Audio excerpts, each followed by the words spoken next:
இல்லைம்மா, இன்னும் எவ்வளோ நாளைக்கு தான் இந்த 8,000 சம்பளத்துக்கு வேலைக்கு போயிட்டுருக்குது. அதான் வேற ஒரு நல்ல ஜாப் பார்க்கலாம் அப்படின்ட்டு எனக்கு தெரிஞ்ச ஒரு ஆளை மீட் பண்ண கிளம்பிட்டுருக்கேன்.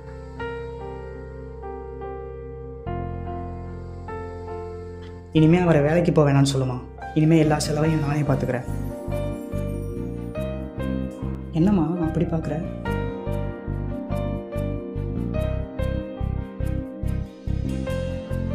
ஆ அதெல்லாம் நாங்கள் தேவைப்படுறப்போ பேசிப்போம்.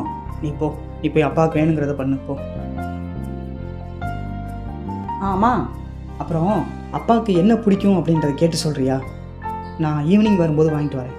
நான் கேட்டேன்னு சொல்ல வேணாம்.